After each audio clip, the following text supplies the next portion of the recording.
इन्क्रोचमेंट है पूरी दिल्ली के अंदर। आपको सिर्फ और जहांगीरपुरी और शाहीन बाग नजर आ रहा है, आपको पूरी दिल्ली के अंदर इंक्रोचमेंट नजर नहीं आया। सैनिक फॉर्म जो अवैध कॉलोनी है, इतनी बड़ी चलाइए ना अमीरों के घरों पर बुलडोजर, हिम्मत है आपकी? नहीं चलाएंगे आप, क्योंकि आप सिलेक्टिव हैं।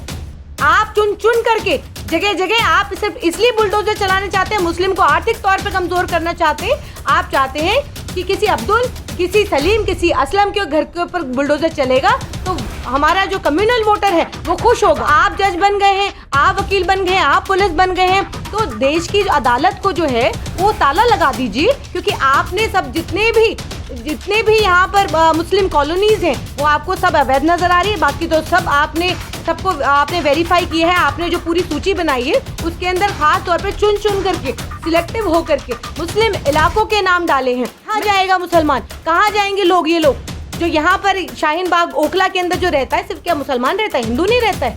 शाहीन बाग में बुलडोजर चलने वाला है, इस पर आप क्या कहेंगी, ये बताएं। देखिए, मेरा यही कहना है कि शाहीन बाग में अगर आप बुलडोज़र चलाना चाहते हैं बेशक चलाइए, लेकिन एक बात समझ के बहुत ज़्यादा परे है कि जहांगीरपुरी में जिस तरीके से वो दंगे हुए और दंगे के तुरंत बाद आपने गरीबों के घरों पर, उनके रोज़गारों पर बुलडोज़र चला दिया, कोई बात नहीं। लेकिन उसके बाद आपने कहा कि शाहीन बाग में आप बुलडोज़र चलाना चाहते हैं, शाहीन बाग में जो अवैध कब्जे हैं उसको आप हटाना चाहते हैं। तो पहले तो आप सिलेक्टिव हो गए हैं, हिंदू मुसलमान में सिलेक्टिव हो गए हैं, गरीब अमीर में सिलेक्टिव हो गए हैं। अगर आपको पूरी दिल्ली में, आपने कहा जहाँ जहाँ अवैध है, जहाँ जहाँ अवैध कब्जे हैं वो उसको आप हटाने का काम कर रहे हैं, तो मैं आपसे पूछती हूँ कि जहाँ जहाँ अगर अवैध, जहाँ पे जहाँ पर भी अवैध अतिक्रमण हुआ है वहाँ पर हटाने का काम करें, तो जहांगीरपुरी से शुरू कर दीजिए ना। जहांगीरपुरी से सीधा जंप मार करके आप शाहीन बाग पहुँच गए। मतलब ये तो किसी के भी समझ के बाहर है ना कि पहले जहांगीरपुरी में दंगे होते हैं, फिर आप ही के आदेश गुप्ता का लेटर आता है सामने कि जहांगीरपुरी के अंदर दंगे हुए और दंगाइयों के घरों के ऊपर बुलडोज़र चलाया जाएगा। और उसके बाद फिर आप शाहीन बाग से तो आपके भक्तों को खास करके लगाव है, क्योंकि शाहीन बाग CNRC के वक्त में पूरा शाहीन बाग सड़क पर था। तो खास करके बीजेपी का जो कम्युनल वोटर है उसको खुशी होती है जब ये पता चलता है कि मुसलमानों को प्रताड़ित किया जा रहा है, मुसलमानों को परेशान किया जा रहा है, अब मुसलमानों के घरों पर, रोजगारों पर बुलडोजर चल रहा है, तो बहुत खुशी होती है। कहीं पर भी कोई मामला पेश आता है तो शाहीन बाग हमेशा हाशिए पे होता है, ऐसा क्यों? देखिए, यहाँ पर मेजॉरिटी जो है वो मुसलमानों की आबादी ज़्यादा है यहाँ पर है, और हमेशा किसी भी मुद्दे पर, ख़ास तौर पर जब आपने देखा CNRC का जो कानून था उसको लेकर के पूरा शाहीन बाग जिस तरीके से सड़क पर 103 दिन का आंदोलन चलाया, और वो आंदोलन जिसकी करता धरता महिलाएं थी जो वहाँ पर सड़क पे बैठी थी, वो महिलाएं बैठी थी जिन महिलाओं के लिए ये कहा जाता था कि मुस्लिम कम्युनिटी के अंदर, मुस्लिम समाज के अंदर महिलाएं जो हैं वो शिक्षित नहीं हैं। तो उन महिलाओं ने साबित किया, वो दिखाया कि हम कितनी शिक्षित हैं। 103 दिन का बड़ा प्रोटेस्ट चलाया था शाहीन बाग से, और शाहीन बाग से हर तरीके से गंगा जमुनी तहजीब के जो शाहीन बाग से जो मैसेज गए, जिस तरीके से वहाँ पर सिर्फ और सिर्फ मुस्लिम समुदाय की वहाँ पर औरतें नहीं बैठी थी, वहाँ पर हिंदू समुदाय की भी औरतें बैठी थी, वहाँ पर हवन भी हो रहे थे, वहाँ पर पूजा पाठ भी हुए, वहाँ पर हिंदू समाज आकर के वहाँ पर सपोर्ट में खड़ा था। तो यहाँ पर जो कुछ लोग हैं, देश में जो कुछ लोग हैं जो नफ़रत फैलाने का काम करते हैं, देश का माहौल ख़राब करने का काम करते हैं, वो कुछ, उसकी संख्या बहुत थोड़ी सी है, और वो थोड़े से लोग आपने देखा होगा शाहीन बाग के वक्त कुछ कपिल शर्मा जैसे लोग और राम भक्त जैसे लोग बंदूक लेकर, हथियार लेकर के शाहीन बाग पहुँचे थे। तो ये जिस तरीके से शाहीन बाग हर मुद्दे पर मुखर तौर पर शाहीन बाग से आवाज़ उठती है, शाहीन बाग से, क्योंकि शाहीन बाग में मुद्दे की बात हमेशा की गई है, और संविधान को बचाने की, जिस तरीके से शाहीन बाग में औरतें संविधान लेकर खड़ी थी और संविधान को बचाने का काम कर रही थी, वही उसी को लेकर के शाहीन बाग से हमेशा से इस तरीके की आवाज़ें उठती रही हैं। आप भी शाहीन बाग में रहती हैं, तो मैं एक बात पूछूंगा आपसे। अवैध कब्जे जो लोगों ने कर रखा है, आपने ये सड़क जो है शाहीन बाग के जो बटला हाउस से और शाहीन बाग 9 नंबर तक जो आता है, उधर आप ले लें अबुल फजर हरी कोठी तक जो वहाँ पर, तो ये बताइए वहाँ पर रोड जो आधी आधी सड़क लोगों ने घेर रखा है, और गाड़ियाँ निकलने की बहुत दूर की बात है। वहाँ से जो है फायर ब्रिगेड, अगर कोई हादसा पेश आ जाए, फायर ब्रिगेड को निकलना मुश्किल होता है। और देखिए कल ही का मामला पेश आया वहाँ पर पहलवान चौक पर, वहाँ पर झुग्गी में आग लगी, शदीद आग, और बहुत ज़्यादा नुकसान हुआ। 17-18 जो है झुग्गियाँ जल गई। तो फायर ब्रिगेड की गाड़ियाँ पहुँचने में वहाँ पर काफ़ी टाइम लग गया पहुँचने में। तो इस तरह से लोग अवैध कब्जा करके रोड घेर रखेंगे तो क्या हुकूमत इस पर एक्शन नहीं लेगी? आप लोगों ने भी कौन सा एक्शन ले लिया, ये बताइए। देखिए, सरकार अगर अवैध कब्जों को, अतिक्रमण को हटाना चाहती है, हम स्वागत करते हैं, पूरी दिल्ली में हटाइए, हमें कोई ऑब्जेक्शन नहीं है, हमें कोई परेशानी नहीं है। लेकिन अगर आप सिलेक्टिव होंगे तो हमें परेशानी होगी। अगर आप शाहीन बाग में वो एरिया, वो जगह जहाँ पर आप असंवैधानिक तरीके से आप अगर वहाँ पर अवैध, वहाँ पर अगर बुलडोजर चलाने का काम करेंगे तो हमें परेशानी। चलिए मान लिया आपको परेशानी, चलिए मान लिया आपको परेशानी होगी, लेकिन एक बात मैं कहना चाहूँगा, आप नहीं चाहते कि ये सड़कें जो है क्लियर रहे हैं? ये सड़कें बिल्कुल क्लियर रहे, गाड़ियाँ आए और जाए, इमरजेंसी पड़ने पर लोग एम्बुलेंस लेकर के हॉस्पिटल फ़ौरन पहुँच जाए।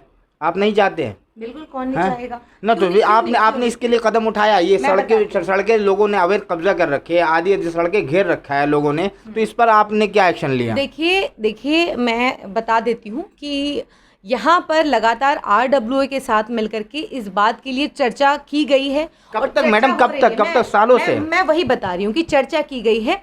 और जो आप जिस इंक्रोचमेंट की बात कर रहे हैं, जिस अतिक्रमण की बात कर रहे हैं, वो कौन लोग हैं मुझे बताइए ना। वो जिन्होंने, आप बोल रहे हैं कि अवैध कब्जे किए, वो अपने रोजगार के लिए उन्होंने अवैध कब्जे किए हैं। अगर जो लोग सर छुपाने के लिए, जो गरीब लोग हैं, जो पन्नी तान करके रह रहे हैं, वो किस हालत में रह रहे हैं, उनकी क्या, जो जिस सरकार की जिम्मेदारी थी रोजगार देना, जिस सरकार की जिम्मेदारी थी छत देना, आज बताइए उस सरकार ने छत देने का काम किया है? यही सरकार कह रही थी कि 2022 तक हर भारत के हर नागरिक के पास घर होगा। आज 2022 है, बताइए घर मिल गया क्या सबको? चलिए रोजगार की बात है। गाड़ियाँ सड़कों पे पड़ी रहती है, पार्क होती है गाड़ियाँ, सड़कें जो है गाड़ियाँ पार्क करने के लिए है। देखिए, मैं आपको आपके चैनल के माध्यम से एक बात कहना चाहती हूँ कि जितने भी मुस्लिम इलाके हैं वो अवैध हैं। मैं खुद कहती हूँ कि वो अवैध हैं। आप आज ये कहते हैं कि मुसलमान गंदगी में रहता है, मुसलमान इंक्रोचमेंट करता है। मैं नहीं कह रही हूँ आपको कि यहाँ पर शाहीन बाग में इंक्रोचमेंट नहीं होगा। मैं नहीं कह रही हूँ कि जहांगीरपुरी में इंक्रोचमेंट नहीं होगा, बिल्कुल होगा। हुआ, जहांगीरपुरी में भी इंक्रोचमेंट है। पूरी दिल्ली के अंदर आपको सिर्फ और जहांगीरपुरी और शाहीन बाग नजर आ रहा है, आपको पूरी दिल्ली के अंदर इंक्रोचमेंट नजर नहीं आया। सैनिक फार्म जो अवैध कॉलोनी है, इतनी बड़ी चलाइए ना अमीरों के घरों पर बुलडोजर, हिम्मत है आपकी? नहीं चलाएंगे आप, क्योंकि आप सिलेक्टिव हैं।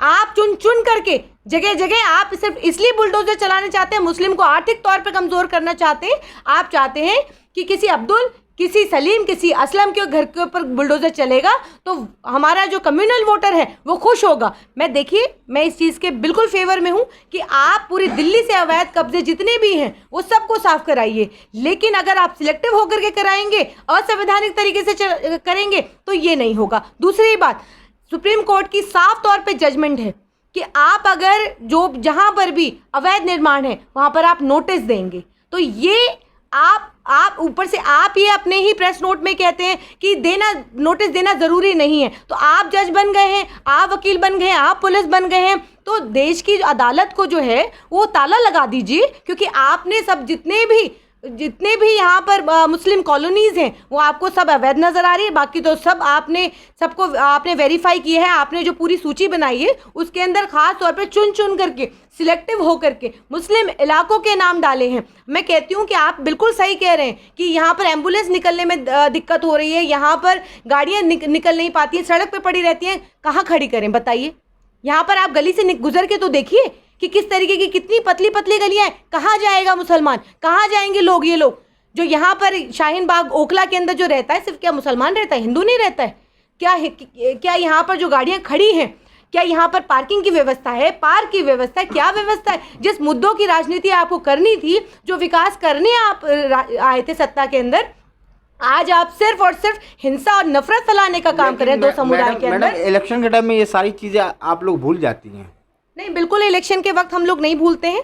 और अभी तो देखिए जहाँ वोट जहाँ नहीं, वोट इलेक्शन के टाइम में मतदान का टाइम आता है तो आप लोग वोटिंग करते हैं, लोगों को जितवाते भी है। कैंडिडेट जो होता है अपना पसंदीदा कैंडिडेट को आप लोग चुन करके सत्ते पे बिठा देते हैं। ये बातें नहीं होती है, बाद में ये बातें याद आती है, तो फिर क्या फ़ायदा। नहीं, देखिए बाद में ये बात नहीं याद आती है। देखिए हर बार वोटर जो है, वोटर ये आस लगाता है कि देश में मुद्दे की राजनीति हो, देश में शिक्षा की बात हो, रोजगार की बात हो, घर में छत कैसे मिलेगी उसकी बात हो, जो महिला सुरक्षा कैसे मिलेगी इसकी बात हो। लेकिन वो हर 5 साल बाद हर आम आदमी ये चाहता है कि देखिए वो एक विकास की तरफ देखते हुए एक बदलाव करता है कि शायद ये सरकार जो नहीं कर पाई वो दूसरी सरकार करेगी। लेकिन देख लीजिए हम जहाँ के वहाँ हैं, कोई बदलाव नहीं हुआ है। अब बदलाव करने की बजाय यहाँ पे तो बदले की राजनीति हो रही है कि देखिए आज अगर आप कहीं पे देखेंगे किसी भी मस्जिद के अंदर, किसी भी मंदिर के अंदर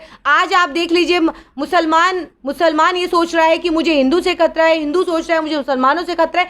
ऐसी सोच सिर्फ और सिर्फ देश में जो नफरत फैलाने का काम, हिंसा फैलाने का काम भारतीय जनता पार्टी कर रही है।